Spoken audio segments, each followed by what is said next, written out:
இப்போ இந்த நபர் பேசக்கூடிய பேச்சில் வந்து ஒரு கோபமும் ஆவேசமும் தெரியுது. அவர் புரியாமல் சில தகவல்களை சொல்கிறாரு. இதை கேளுங்க, அப்புறம் என்ன செய்திங்கிற விவரத்துக்கு நம்ம உள்ளே போவோம்.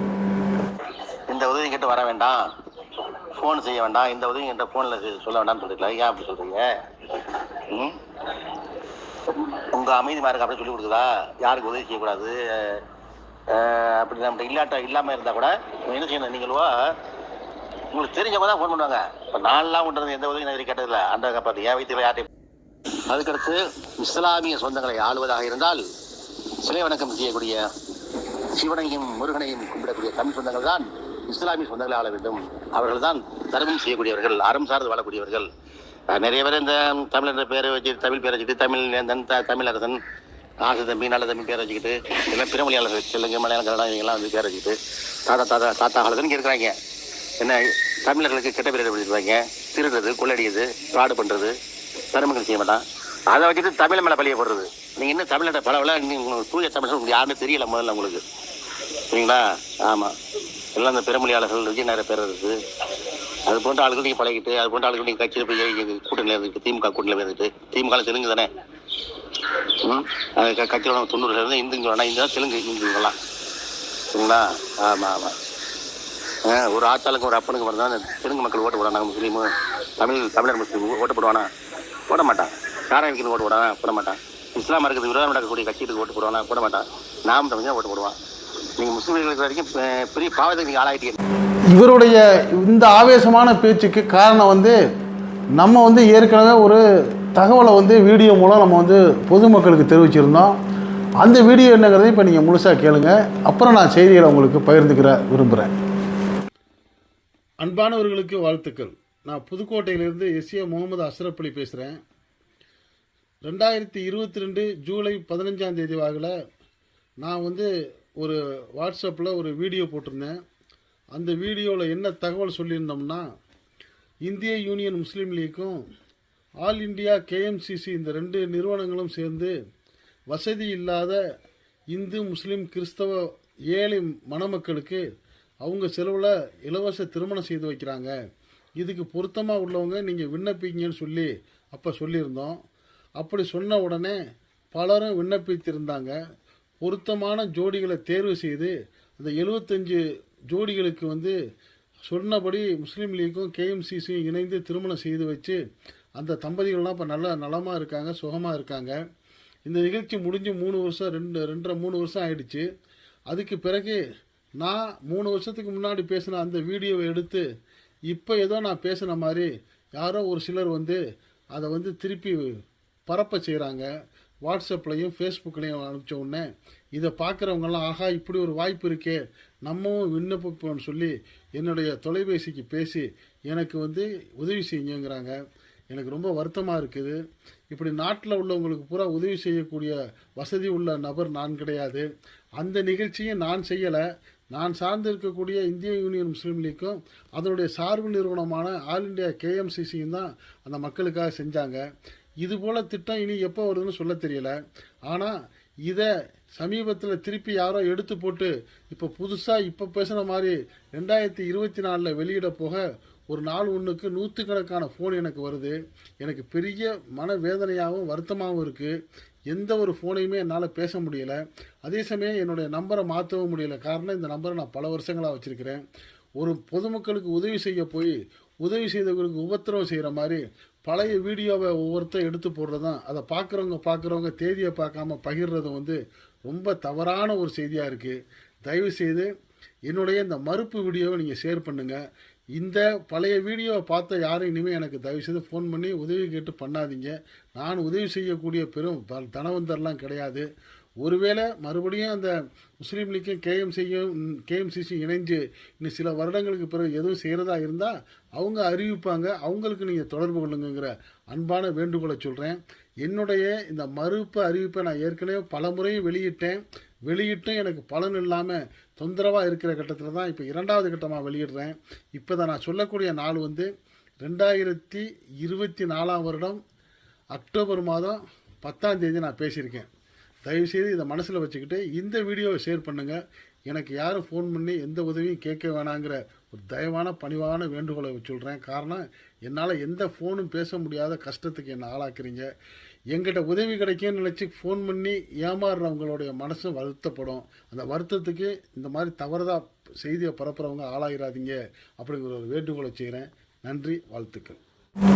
இப்போ இந்த நபர் பேசக்கூடிய பேச்சில் வந்து ஒரு கோபமும் ஆவேசமும் தெரியுது. அவர் புரியாமல் சில தகவல்களை சொல்கிறாரு. நீங்கள் முஸ்லீம் லீக் கட்சி உள்ளவங்க யார் எல்லாருமே எல்லாம் மலையாளத்துக்காரங்க. தாத்தா காலத்தில் இங்கே வந்தவங்க தமிழ்நாட்டுக்கு 6 தலைமுறை தமிழ்நாட்டில் இருக்கிறீங்க. நீங்கள் எல்லாம் மலையாளிகள். இதெல்லாம் உங்களுக்கு ஒன்றா புரியாது. சரியாதா? தமிழ்நாடு தான் புரிஞ்சிட செய்வியா, நாம் தெரிஞ்சு வந்திருப்பீங்க, ஓட்டாக போடுவீங்க. ஏதோ ஒரு கட்சியில் வச்சுக்கிட்டு அப்படியே தமிழனுக்கு அல்லாவுக்கு பயந்துக்கிட்டு தமிழனுக்கு நாம் தெரிஞ்சு ஓட்டாத போட்டுருப்பீங்க. இது வரைக்கும் போடல இல்லை. என்னப்போ நீங்கள் யார்? மலையாளி தான். உங்களோட பதிவு வச்சு நம்ம சொல்கிறோம். உங்கள் பதிவை நல்லா காட்டி கொடுக்குது நீங்கள் ஒரு பிறமொழியாளர் என்று. நீங்கள் முஸ்லீம் லீக் கட்சி உள்ளவங்க யார் எல்லாருமே எல்லாம் மலையாளத்துக்காரங்க. தாத்தா காலத்தில் இங்கே வந்தவங்க தமிழ்நாட்டுக்கு 6 தலைமுறை தமிழ்நாட்டில் இருக்கிறீங்க. நீங்கள் எல்லாம் மலையாளிகள். இதெல்லாம் உங்களுக்கு ஒன்றா புரியாது. சரியாதா? தமிழ்நாடு தான் புரிஞ்சிட செய்வியா, நாம் தெரிஞ்சு வந்திருப்பீங்க, ஓட்டாக போடுவீங்க. ஏதோ ஒரு கட்சியில் வச்சுக்கிட்டு அப்படியே தமிழனுக்கு அல்லாவுக்கு பயந்துக்கிட்டு தமிழனுக்கு நாம் தெரிஞ்சு ஓட்டாத போட்டுருப்பீங்க. இது வரைக்கும் போடல இல்லை.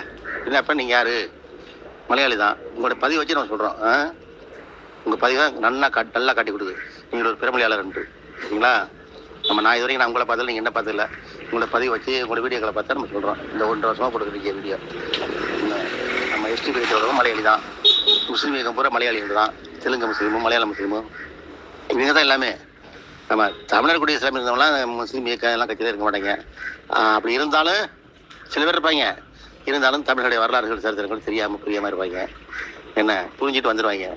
என்ன மதம் போதை ஏற்றி பிள்ளைகளை அடிமைப்படுத்தி வச்சிருக்கிறீங்க. என்ன ஆமாம், முஸ்லீம் இந்த கட்சியில் கூடாது. முஸ்லீம் கட்சினா பாகிஸ்தானில் வச்சுக்கிறீங்க. இங்கேயும் வைக்கிறீங்க. தமிழர் மண் வந்து இது தமிழர் பூமி. இது தமிழர் பூமி, தமிழருக்கு சொந்தம். இந்து முஸ்லீம் கிறிஸ்தன் எவனுக்கு இந்த இந்தியா தமிழ்நாடு சொந்தம் கிடையாது. இது தமிழர் பூமி. பட்டா சீட்டாடுகளை எடுத்து பாருங்க, தெரியும். இது தமிழருடைய பூமி. இது மண் வந்து இது தமிழர் பூமி. இது தமிழர் பூமி, தமிழருக்கு சொந்தம். இந்து முஸ்லீம் கிறிஸ்தன் எவனுக்கு இந்த இந்தியா தமிழ்நாடு சொந்தம் கிடையாது. இது தமிழர் பூமி. பட்டா சீட்டாடுகளை எடுத்து பாருங்க, தெரியும். இது தமிழருடைய பூமி. இது சரிங்களா? அலைபேசி எண் 80 56 88 23 88. முருகா, 59 வயசு. மாநில முதியோர் பாசறை, நாம் தமிழர் கட்சி. நான் சொல்றது தப்பு தான் சொல்லுங்க, திருத்தி கொள்றேன். சரியாதா? நான் சொன்னது அனைத்து வரலாறு சத்திரம். என்ன அது இதெல்லாம் என் சொந்த கருத்து கிடையாது. நான் சொன்னது பூரா உணர்ச்சி வசப்படாமல் சித்திங்க. உண்மை தெரியும் புரியுங்க. சரியாதா? இனிமேல் யார் வந்தாலும் உதவி செய்ய மாட்டேன்னு சொல்லாதீங்க. அப்படி உதவி செய்ய மாட்டேன், எனக்கு உதவிலாம் கேட்காதீங்கன்னு சொல்கிறது அல்லாஹ் இடத்துல நீங்கள் நான் மிகப்பெரிய பாவத்துக்கு ஆளாயிடுவோம் தான். இப்போ உங்களுக்கெல்லாம் புரிஞ்சிருக்கோம். நம்ம வந்து ஏழை மக்களுக்கு வந்து உதவி செய்யணுங்கிறதுக்காக இந்திய யூனியன் முஸ்லீம் லீக் KMCC அவர்கள் அறிவித்த அந்த திட்டத்துக்கு ஒரு ஒத்துழைப்பாளராக தான் பணிபுரிஞ்சோம். நாடு முழுக்க இருக்கிறவங்களுக்கு உதவி செய்யக்கூடிய அளவுக்கு நம்ம வசதி உள்ளவங்க கிடையாது. ஒரு நல்ல இடத்தோடு செய்தோம். அந்த பணி சிறப்பாக நிறைவேறி இருந்துச்சு. இது 2 வருஷத்துக்கு முன்னாடி நடந்தது. ஆனால் தொடர்ந்து இதை பார்க்கக்கூடிய மக்கள் என்ன பண்ணிட்டாங்க, திருப்பி அதை எடுத்து ஷேர் பண்ண ஆரம்பிச்சிட்டாங்க. அது என்ன தேதியில் வெளியிட்டதுங்கிறோட பார்க்காம ஷேர் பண்ணோன்னே நாள் ஒன்றுக்கு சுமார் 100லேருந்து 500 பேர் எனக்கு ஃபோன் பண்ணுவாங்க. நான் கொடுத்துருக்க நம்பர் வந்து மாற்றவும் முடியாது. ஏன்னா இப்போ தொடர்புக்கு அந்த நம்பரை கொடுத்துருக்கறனால அந்த நம்பரை நான் வந்து மாற்றவும் முடியாது. நான் ஒரு செகண்ட் ஃபோனை எடுத்தேன்னா அந்த ஒரு செகண்டுக்குள்ளே 10 ஃபோன் வரும். எந்த ஃபோனையுமே நான் அட்டன் பண்ண முடியாது. இவ்வளோ பெரிய அவல நிலைமை வந்ததுனால எனக்கு பெரிய தலைவலியாக போச்சு. அதனால நான் என்ன பண்ணியிருந்தேன், இந்த தகவலை மக்கள்கிட்ட தெரியப்படுத்துறதுக்கு இந்த நிகழ்ச்சி முடிஞ்சிருச்சு, இதை பார்க்குறவங்க உதவி செய்கிறீங்கிற ஒரு எண்ணத்தில் நீங்கள் இதை வந்து ஷேர் பண்ணுறீங்க, இது எனக்கு ஒரு பெரிய தலைவலியாக இருக்குது, நீங்கள் இதை வெளியிட வேணான்னு சொல்லியிருந்தேன். இதில் என் மேலே எந்த குற்றமும் இல்லை. ஒரு சின்ன இதுக்கு ஒரு உதாரணம், ஒரு வீட்டில் ஒரு பையன் இருக்கான். அந்த வீட்டுக்கு ஒரு விருந்தாளி வர்றவர் பார்க்குறாரு. என்னப்பா தம்பி, நீ பள்ளிக்கூடத்துக்கு போகலையா, வீட்டில் இருக்கா அப்படிங்கிறாரு. அப்போ அந்த பையன் சொல்கிறான், நான் 2 வருஷத்துக்கு முன்னாடி எங்கள் வீட்டில் கோச்சிக்கிட்டு போனேன். உடனே எங்கள் வீட்டில் உள்ளவங்க ஒரு மொபைலில் வந்து சிறுவன் காணவில்லைன்னு ஒரு தகவல் போட்டாங்க. என் போட்டாவை போட்டு அங்கிட்டு ஒரு 10 நிமிஷத்தில் ஒரு தெரிஞ்சவங்க கூட்டியாந்து எங்கள் வீட்டில் விட்டுட்டாங்க. இது நடந்து 2-3 வருஷம் ஆச்சு. ஆனால் இப்போ என்ன நிலைமைன்னா, நான் என் வீட்டை விட்டு பள்ளிக்கூடத்துக்கு போகிறப்போலாம் இன்றைக்கும் அந்த வீடியோவை பலரும் ஷேர் பண்ணுறாங்க. பார்க்குறவங்க இந்த பையனை தானே காலையில் பார்த்துட சொல்லி என்னை பள்ளிக்கூடம் போக விடாமல் பிடிச்சி கொண்டாந்து வீட்டில் விட்டுறாங்க. இதாங்க என் நிலைமைன்னா அந்த பையன் கதறினதா சமீபத்தில் ஒருத்தர் நம்ம வீடியோவில் பேசுனதை கேட்டோம். இதுதான் இப்போ நடக்குது. 2 வருஷத்துக்கு முன்னாடி போட்ட வீடியோவை இந்த நிமிஷம் போட்ட மாதிரி பேசுகிறப்ப தான் இது மாதிரி செய்யாதீங்க அப்படிங்கிற ஒரு வேண்டுகோளை நம்ம வச்சோம். இது ஒரு பக்கம் இருக்கட்டும். இப்போ இந்த பேசக்கூடிய நபர் நாம் தமிழர் கட்சியை சேர்ந்தவர் நம்மளுக்கு நல்லா தெரியுது. அவர் சில வரிகளை தேவையில்லாமல் பயன்படுத்துகிறாரு. அவர் புரிதல் இல்லாமல் தான் பேசுகிறாரு. அவர் மேலே நம்மளுக்கு வருத்தம் இல்லை. இப்போ நம்ம ஏன் இந்த பதிலை சொல்கிறோம்னா, அந்த நண்பருக்கு மட்டும் இல்லாமல் இதை போல் புரிதல் இல்லாமல் பேசக்கூடிய எல்லாருக்குமா இந்த பதில் இருக்கணுங்கிறதுக்காக தான் இந்த பதிவையே நம்ம போடுறோம். நாம் தமிழர் கட்சி மேலே நமக்கு எந்த கோபமோ சண்டையோ கிடையாது. ஆனால் அவர் என்ன சொல்கிறாரு, நாம் தமிழர் கட்சிக்கு நீங்கள் முஸ்லீம்லாம் ஓட்டு போட மாட்டீங்க அப்படின்னு சொல்லிவிட்டு தெலுங்கர்களுக்கும் வந்தேரிகளுக்கும் ஓட்டு போடுவீங்க அப்படின்னு சில அருவருப்பான வாசகங்களையும் பேசுகிறாரு. தயவுசெய்து இப்படி நாகரிகம் இல்லாமல் நீங்கள் பேசக்கூடாது. இப்படி நீங்கள் பேசுனீங்கன்னா இது உங்கள் கட்சியுடைய தலைமைக்கும் கட்சியுடைய பெயருக்கும் ஒரு களங்கத்தை உண்டாக்குற மாதிரி அமைஞ்சிடும். ஒன்று. ரெண்டாவது அவர் சொல்கிறாரு, நீ கேட்டால் உதவி செஞ்சுக்கிட்டு தானே இருக்கணுங்கிறாரு. நான் இப்படி உலகம் முழுக்க உதவி செய்யக்கூடிய வசதியில் உள்ள ஆள் இல்லை. ஒரு நாளைக்கு 500 ஃபோன் வருதுன்னா தமிழ்நாட்டில் மட்டும் இல்லை, இந்தியா முழுக்கிறது சில வெளிநாட்டிலேருந்து தான் வருது. ஒருத்தர் ஆஸ்திரேலியாவிலேருந்து நம்ம தமிழ் ஒருத்தர் ஃபோன் பண்ணுறாரு, இந்த மாதிரி உதவி கிடைக்குமான்னு. இதுக்கு மட்டும் இல்லை, பல செய்திகளை கேட்டு என்கிட்ட உதவி கேட்குறாங்க. அவங்கெல்லாம் இந்த வாட்ஸ்அப்பை பார்த்துட்டு தான் கேட்குறாங்க. அந்த வாட்ஸ்அப்பை பரப்புறவங்க மேலே தான் தவறு. அதனால் தயவுசெய்து இந்த காணொலி மூலியமாக நான் கேட்டுக்கிறது, தயவுசெய்து அந்த பழைய செய்தியை விட்டுருங்க.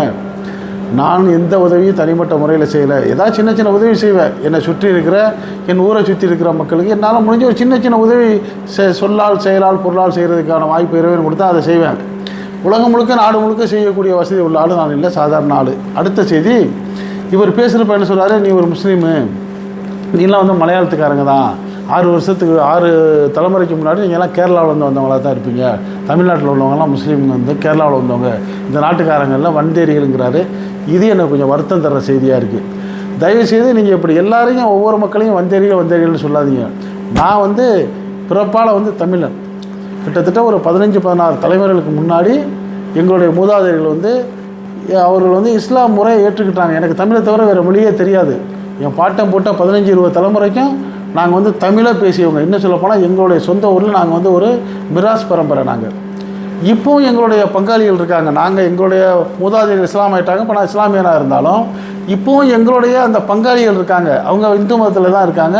ஆனால் அவங்களோட நாங்கள் நெருக்கமாக அண்ணன் தம்பி மாமன் மச்சங்கிற உறவோடு வாழ்ந்துக்கிட்டு இருக்கிறோம். ஆனால் நீங்கள் உங்களை போல் ஒரு சிலர் இந்த நாம் தமிழர் கட்சியில் உள்ளவங்க என்ன பண்ணுறீங்க, முஸ்லீம்களா நீங்கள் தமிழர்கள் இல்லை, அதே மாதிரி தெலுங்கர்களா நீங்கள் தமிழர்கள் இல்லை, அப்படி மொழி வாரியாக எல்லாரையும் பிரிக்கிறீங்க, மத வாரியாக பிரிக்கிறீங்க. மதம் மொழின்னு பேசி ஒரு பிரிவு உணர்வு பேச்சு பேசுனீங்கன்னா இது நம்மளுக்குள்ளே நிச்சயமாக வருத்தத்தையும் வேதனையும் உண்டாக்கும். நீங்கள் கேட்டதெல்லாம் கேட்டுட்டு நீங்கள் பேசுகிற மாதிரி நான் உங்களுக்கு பதில் கொடுக்காம நான் ஏன் ஒரு கண்ணியமான முறையில் சொல்கிறேன்னா, இதைக்கு பார்க்குற நீங்களும் சரி உங்கள் நண்பர்களும் சரி இது போன்ற பதிவுகள் போடாதீங்க. இந்த தமிழ்நாட்டில் வாழக்கூடிய முஸ்லீம்கள்லாம் அரபு நாட்டிலேருந்து வந்தவங்க இல்லை, இந்த பூர்வீக குடிமக்கள். இன்னும் சொல்லப்போனால் சுதந்திரத்துக்காக உயிர் பொருள் ஆவியை கொடுத்தவங்க, ஆயிரக்கணக்கான லட்சக்கணக்கான தொகைகளை அந்த காலத்தில் சுதந்திர காலத்தில் கொடுத்தவங்க. நீங்கள் சொல்கிறீங்கல்ல முஸ்லீம் லீக் கட்சி இல்லை, அதை நீங்கள் வைக்கக்கூடாது, அப்படி கூட ரொம்ப தரக்குறைவாக பேசுகிறீங்க. இந்திய அரசியலில் கிட்டத்தட்ட 100 வருடங்களை கடந்து நேர்மையாக கண்ணியமாக அரசியல் பண்ணுற ஒரே கட்சி இந்திய யூனியன் முஸ்லீம் லீக் தான். அந்த கட்சியில் தான் நானும் இருக்கேன். அந்த கட்சியில் யாரும் மற்ற கட்சிக்காரங்களை இப்படி இழிவாவோ இதாவோ பேசல. முடிந்தளவு உதவி செய்வாங்க. உதவி செய்யலைங்கிறப்ப உபத்திரவம் யாருக்கும் செய்ய மாட்டாங்க, யாரையும் அவதூறாக பேச மாட்டாங்க. அதனால் நான் வைக்கக்கூடிய செய்தி என்னென்னா, தயவுசெய்து இந்த பேசின நண்பர் புரிதல் இல்லாமல் பேசியிருக்காரு. அதனால் அவருக்கு என் மேலே கோபம் வந்தாலும் அதை நான் ஆறுதல் படுத்திக்கிட்டேன். அவருக்கு நான் சொல்லக்கூடிய புத்தி அவருக்கு மட்டும் இல்லை, இது போன்ற செயல்களை ஈடுபடக்கூடிய மற்ற சகோதரர்கள் இளைஞர்கள்லாம் கொஞ்சம் நிதானித்து பேசுங்க, வார்த்தைகளை அளந்து பேசுங்க. அப்போ தான் நம்மளுக்கு நட்பு தொடரும்.